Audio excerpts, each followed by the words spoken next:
An act or a statement or omission which operates as such, though, maybe, not intended, thereby giving a false impression that we as a country are on the right path to economic prosperity. That is the most benevolent dictionary description about Finance Minister Mthuli Ncube's budget I can find. For the sake of argument, we remind our readers of the most salient issues addressed in Brother Ncube's budget, which fall short of their intended purpose. One of the most aggravating issues addressed is the compensation allocation set aside for white farmers. Ncube addressed this matter on May 16, 2019. Government is clearing all obstacles that have hampered cordial and cooperative relations with the UK and European Union. That is the direction this government has taken. Briefly, the Zimbabwe government assumed, or Ncube assumed, that compensation was the main obstacle between themselves and the West, including the US. Secondly, Ncube assumed that there was some money somewhere that could be used to accomplish this purpose. However, Parliament was not consulted, and the West is beyond reconciliation. In any case, victims of Gukurahundi fall under the same rubric.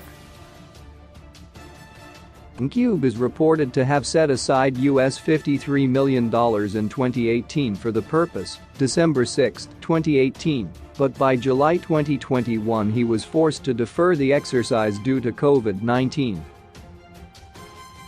Meanwhile, in 2019 the sum of US $3.5 billion was agreed upon. To my knowledge, Parliament was not consulted.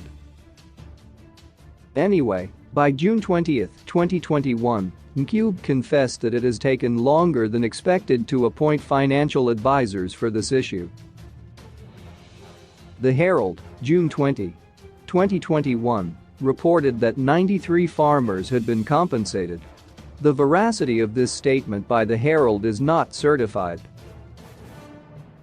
The issue here is complicated. Parliament should have been involved or consulted. Secondly, compensation for whites raises the corollary issue of compensation for Gukurahundi survivors. Thirdly, Zimbabwe, without a clean statement of wrongdoing, cannot explicate itself from the wrongdoing done to white farmers, 90% of whom were born in Zimbabwe.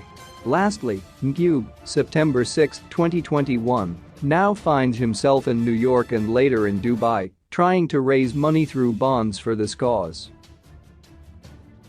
Whether the US and Arab financiers will be seduced by the 6% interest offered in an unsafe and fluid financial environment such as Zimbabwe is doubtful. The whole scheme and the budget on which it is based turns out, therefore, to be abracadabra. I consulted some professors on this second issue. Their argument is simple. If Ncube's statistics are grossly inaccurate or grossly improbable, then the whole edifice collapses. I will put the case in a manner which even my brother Joseph Chinatimba will understand. If I fail to make my case, I owe the brother a goat.if1 reads Ncube's budget presentation, November 26, 2020, pages 10-11. One will find the following figures presented as facts.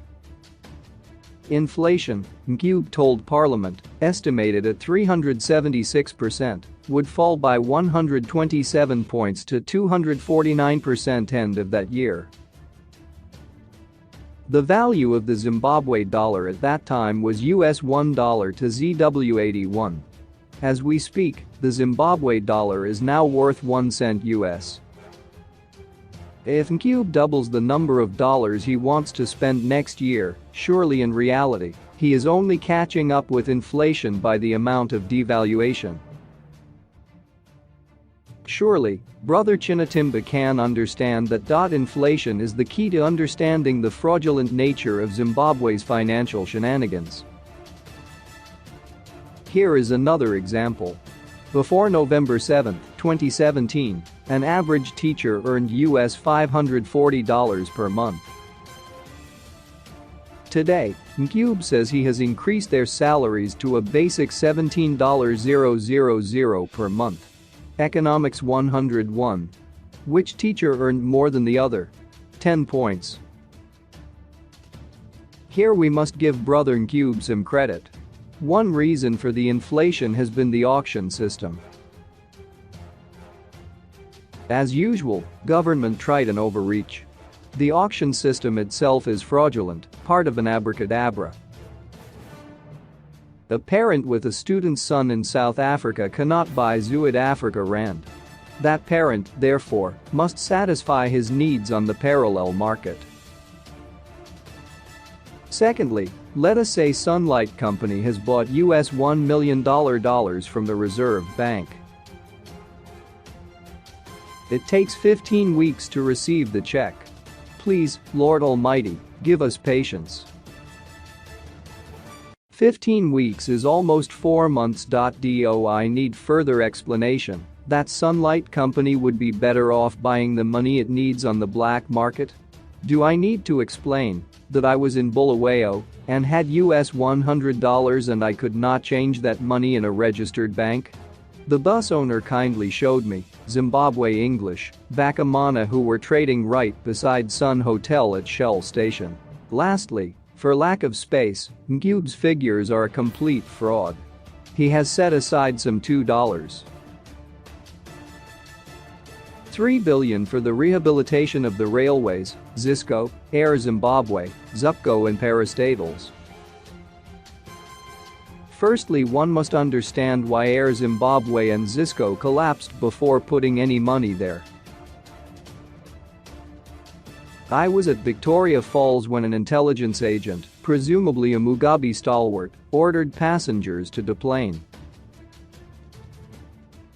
It was needed in Harare for the personal enjoyment and travel of Robert Mugabe.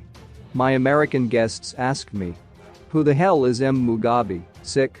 Zisco suffered a similar fate. Ncube is worried about smuggled cell phones. The cell phones, which cost US $30 apiece, will now carry a tax burden of US $50 registration fee. The reason behind this is to monitor possible smuggling. Official statistics from his office say that Zimbabwe loses US $100 million in gold smugglings. Henrietta Rishwaya was arrested for carrying 5 kilograms of gold at Robert Mugabe International Airport. Ncube is worried about a US $30 cell phone carried by a herd boy. Rishwaya is enjoying her life away from a jailhouse. Please God give us patience. The professors I consulted on this matter said the following damning words. The budget for the Central Intelligence Organization is not included, nor are its expenditures audited. Parastatal incomes are not included, nor have they been under the supervision of Parliament. Zupco has no plan.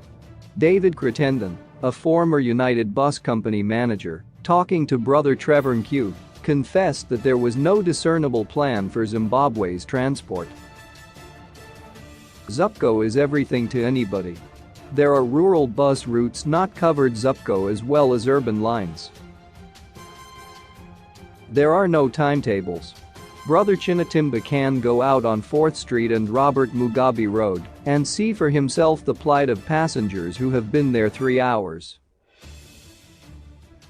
Ncube and his budget is offering a subsidy and perpetuating the incongruity of such a fraudulent system. This is the biggest fraud that was ever played on a race of humans.